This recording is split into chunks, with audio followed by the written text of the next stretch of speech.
This illustrious panel is going to talk about new economic, business, legal, and regulatory developments in this brave new ICO, crypto, AML, KYC world. It's going to be wide-ranging. And I'm just going to start on this side and kind of go over and let people introduce themselves. And I'm going to, oh, you got a mic. Wow, this is so organized. Mic. Hans. Hans was my dad's name, so I love the name Hans. Anyways, Thank you. I'm Hans Lombardo. I'm from a company called Chain of Things, and we have formed a JV to produce a identity verification app called BlockPass, which we started working on about a year ago, and we've launched. And it very much is a RegTech, a regulatory technology that focuses on KYC as a service. We provide KYC and AML through the app for any. The lower hanging fruit really are the crypto businesses that we're targeting. That includes exchanges, token offerings, crypto banks, crypto cards. And so we're very much in the center of this sort of regulatory change because, as you know, in China and Korea, they have outlawed ICOs. Major reason is because they're anonymous, and they want to. There's a chance that they'll come back in those countries when there is KYC done on the investors and there's actually a platform. And what jurisdictions are you in? We're global, so we're trying to cover wherever. We're based in Hong Kong, right? And we have a development team in Vietnam, and we have an office and sales office in London. That's great. Hello, my name is Alexey Kirienko. I'm co-founder and CEO at Exante Brokerage Company. I'm also co-founder at Stasis blockchain project and mining hardware company called Camino, and a few other projects. We are operating under European license for over seven years, so I know a bit about this AML, KYC issues.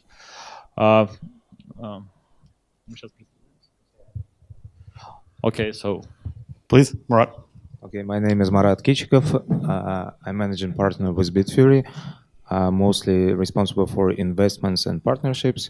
And basically, Bitfury is well-known mining hardware producer.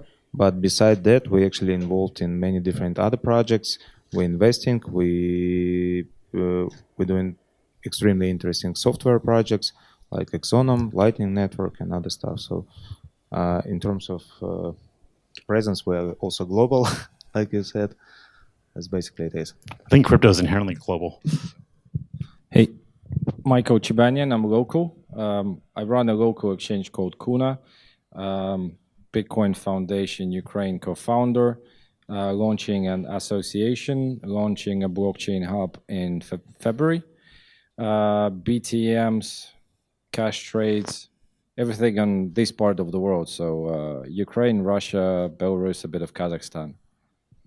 And you know the answer to any question? Pretty much.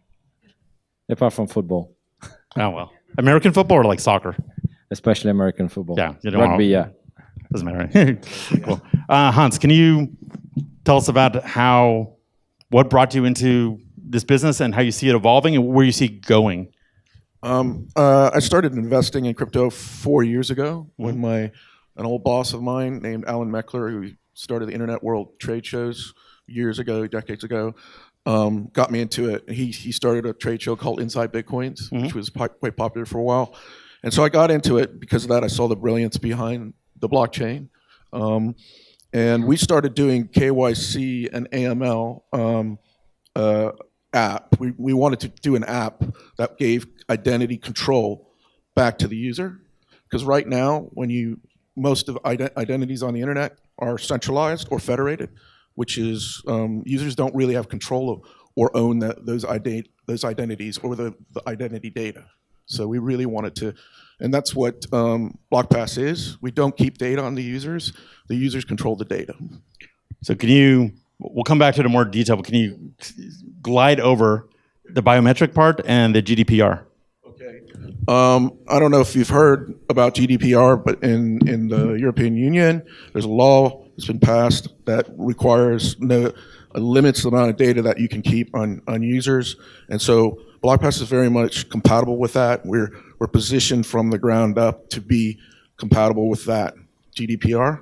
What was the other question? Biometric? Biometric, yes. Version 1.0 doesn't have biometric in it yet, but version 2.0 will very much have facial recognition and fingerprint analysis, as well as we're partnering with a university in the UK called Edinburgh Napier University. We've just signed an MOU to develop a zero knowledge proof technology for BlockPass. Great. And Alexei? So I think you mentioned you're involved in several international funds and different jurisdictions. Yeah. We also founded the very first cryptocurrency fund. It was 6 years ago. It was Bitcoin Fund. But I want to say that I'm sure that AML KYC is subject in coming years will be will be changed significantly because, as you said, it's impossible to judge Bitcoin because there's no one to judge. Yeah, so will be the same with the centralized exchanges. So I believe even definition of jurisdiction, even concept of jurisdiction and limited liability company will transform or maybe abandoned because. In many cases now, you need to establish a company because you need a bank account. But to operate in cryptocurrency, you don't need a company. So you made it's an interesting idea, but you made a very absolutist statement, which is you think companies are going to disappear? You're going to think they're going to fade at the edges, evolve, or can you expand that a little bit? It won't happen definitely next year. Maybe I'm talking about 10 or 20 years, but it's obviously that artificial intelligence, blockchain, they will interfere. So in 5 years, you won't understand who sent you money. Was it a human being or some artificial intelligence? I mean, as long as I get the money. But it will be cryptocurrency, yeah. Right. You can establish. Roman was talking about some corporate blockchains, some blockchains with AML, but it's obviously it's mathematical statement that you will always have a choice. You can choose this kind of compliance blockchain where you can cancel your transaction in some case, but at the same time you will be able to use kind of Bitcoin blockchain or even Monero blockchain, absolutely untransparent, and it's good. I believe each of us should have a choice where to go, which door open. Can I keep my private key, or maybe I should delegate this to some kind of bank or something like this? Gotcha. Let's go. So now we're going to not ask KYC questions, but we're going to ask sort of industry evolution questions. So I think you mentioned Bitfury, if I'm saying correctly, started off with mining, then you've evolved since then. Can you sort of go into a little bit more depth about the background and then where you see this market as a whole going, where the opportunities are, what's going to shut down, what's evolving, not from a regulatory perspective, but just from a industry observer perspective? Yeah, you mean general view on ICO markets, or what kind of market you would like me to? Well, let's take a slice by slice. Okay. So the ICOs first. Yeah, no. So I know many. Probably a lot was saying. A lot was already saying today about ICOs. My personal view on it that it's definitely the hype, and probably probably 99% of it is close to the scam, but but still 1-2% of it maybe will appear as a new great technology companies. How to find out this brilliance in the sand. I think we coming to this point where some technology or some approaches will appear. Some ideas how to differentiate, how to clear the strategy, how to find out more about project, about founders, I believe when we're talking about currencies, like Alexei said about Anonymous? anonymous currencies, and KYC, it is a choice, but still, when you're raising the money, anonymous is not so good because you have to realize who gave you this money, to whom you're responsible, who is backers, who is advisors.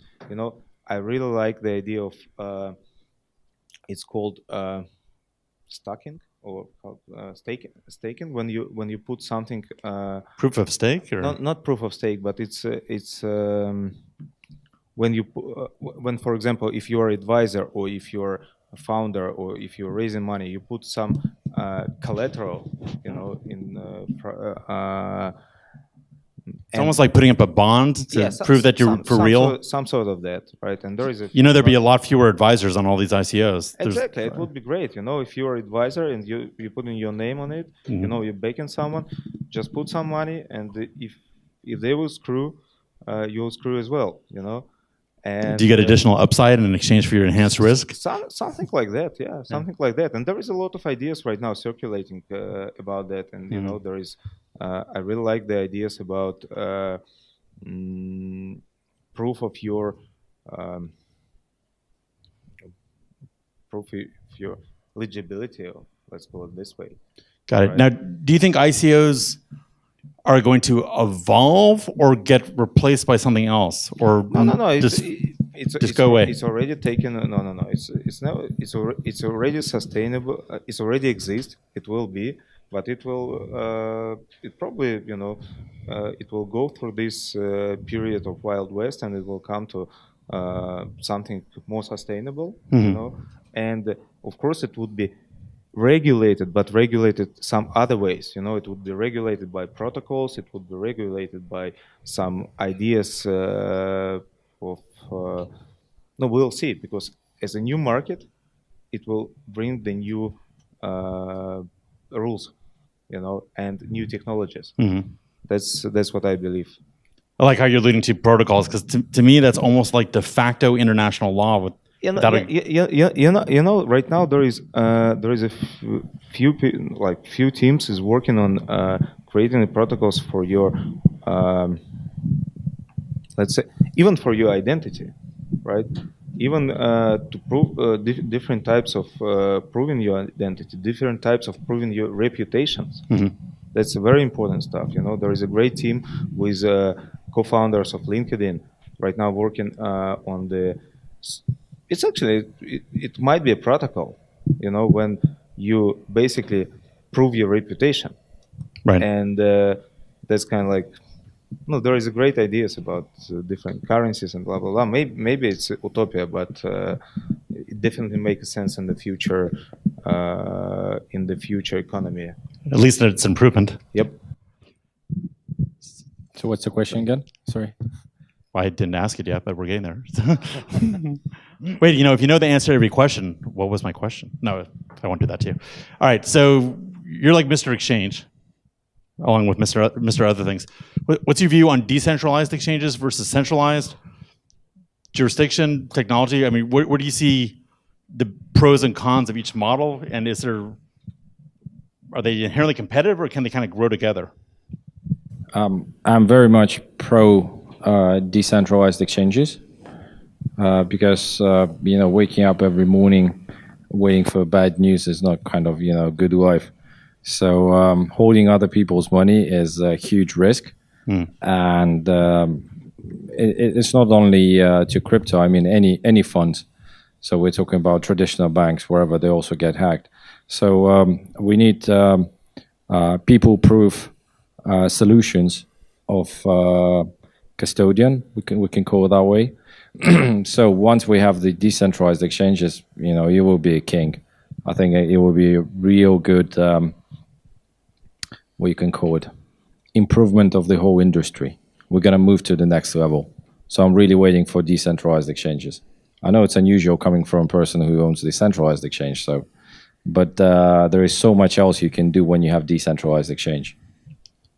Got it. So it's sort of like creative destruction, maybe. It will be disruptive. It will be disruptive technology inside of disruptive technology. Interesting. Something like that. And then do you see any issue tying decentralized exchanges in with endpoints like the teller machines, or is that a non-issue? Teller machine is something which touches the real world, where bank rules and the government rules. So the only solution right now I see is the combination of national cryptocurrencies, fiat currencies, plus private fiat currencies, private, decentralized currencies, and combination of both of them. In that way, it can work, decentralized exchanges. But then it will be the national cryptocurrencies which have the most questions arise. Because right now, coming from what they say in the news, they want to create alternative to the banking system, but on the blockchain, and kill the cash. And by killing the cash, you kill the privacy, you kill the freedom. And I definitely don't want that to happen. So I'll be very careful with the national cryptocurrencies. Interesting. And I'm going to ask you the ringer question that I'm going to be asking everyone else. So if you had a prediction, hope, or wish for 2025 that touches on this world, and I'm just putting you on the spot, what would it be?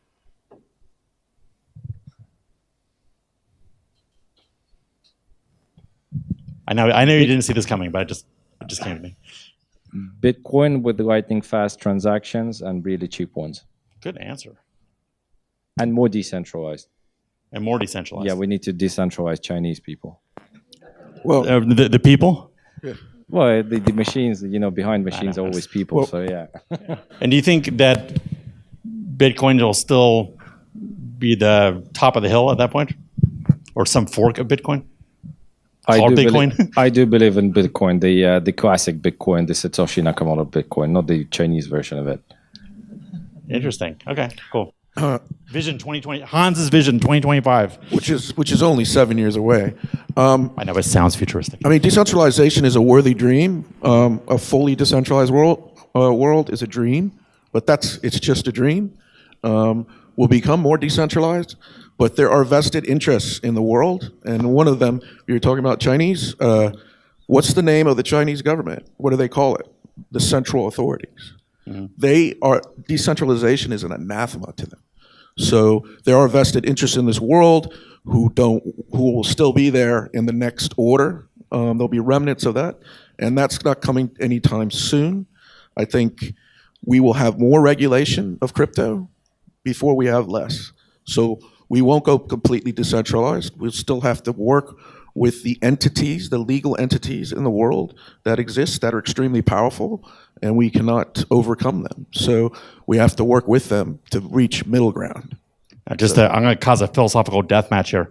So Alexi's point about the fading of the concept of a company, and I'm paraphrasing. Okay. So the crypto anarchist dream is sort of that fits into it.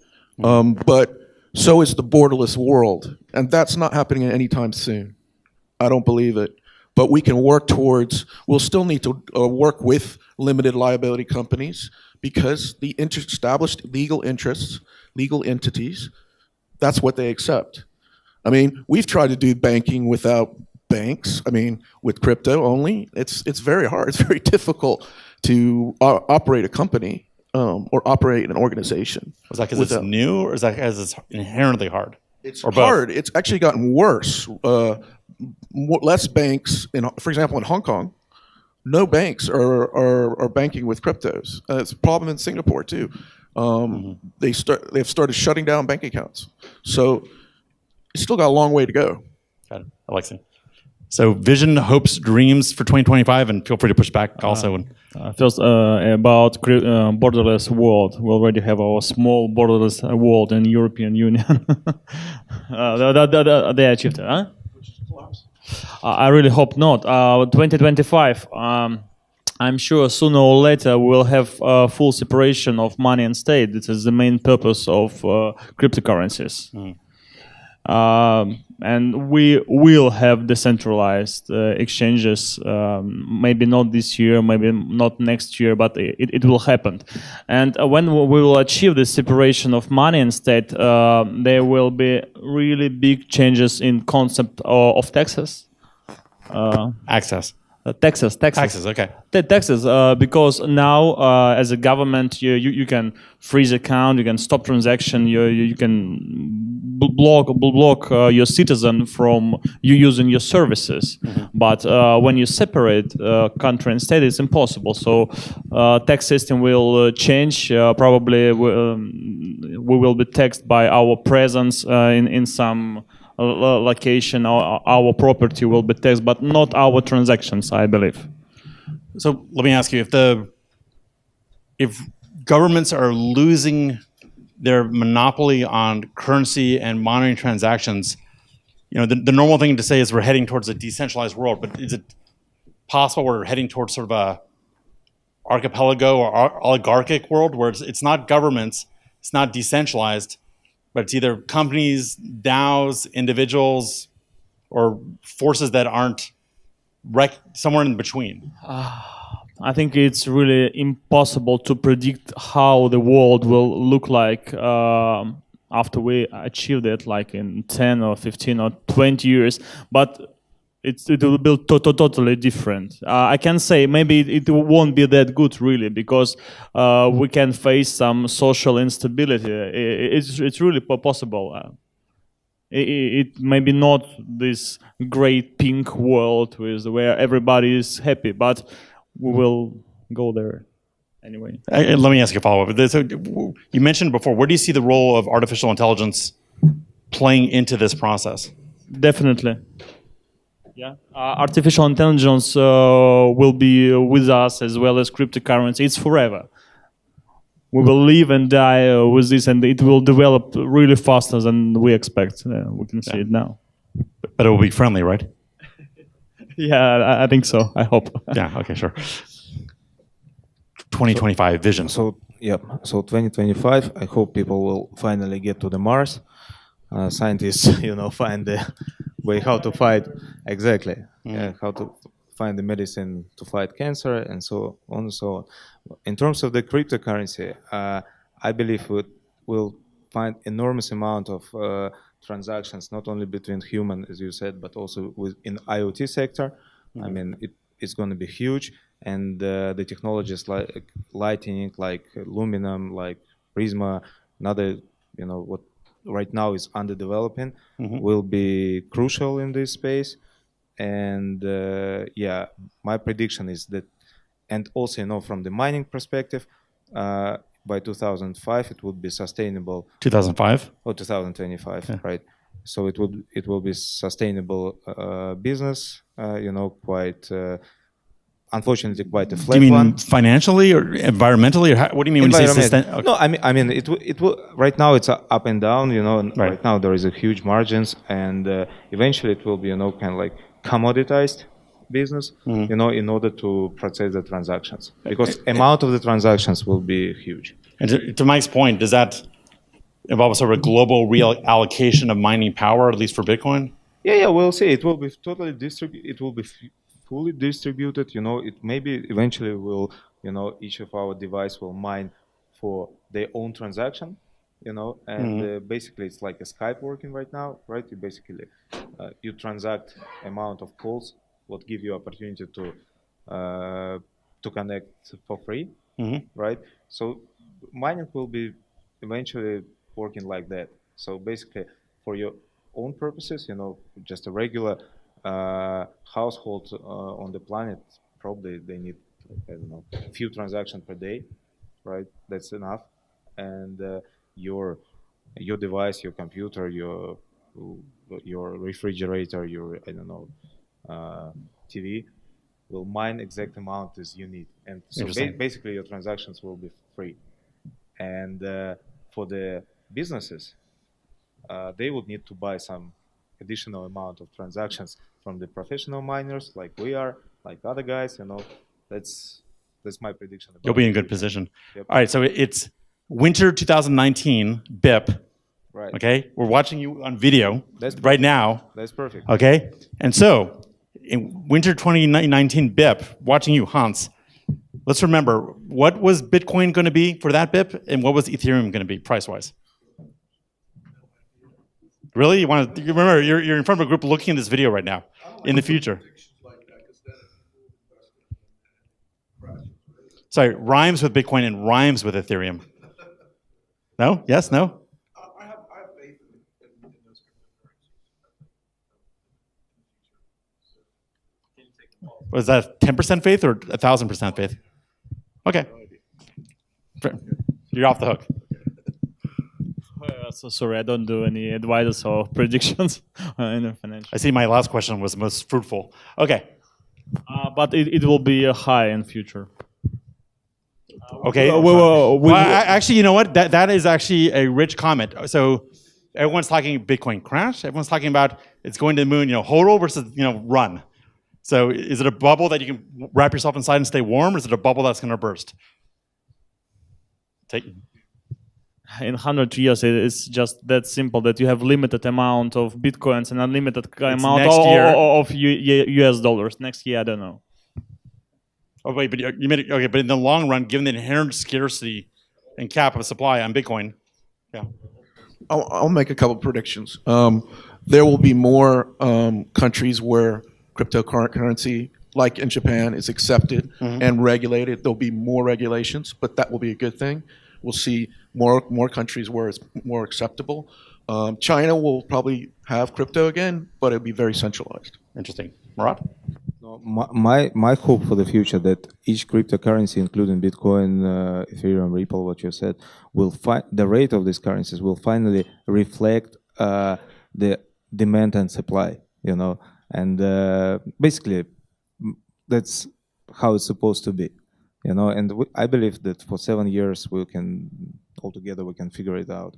And the man with all the answers gets the last word. Lay it on us. So far, to summarize our discussion, the key problem we have is not the banks, because banks are regulated by the government. So what we need to do is decentralize the government, and then we solve the problem. And that's what we're doing in Ukraine, decentralized way as well. So let's decentralize the government. Yeah, And home team. Bitcoin, it will be big. Ethereum, don't really care. Okay, everyone, thank our panel. Thank you, guys, thank you very much. That was lively. That was great.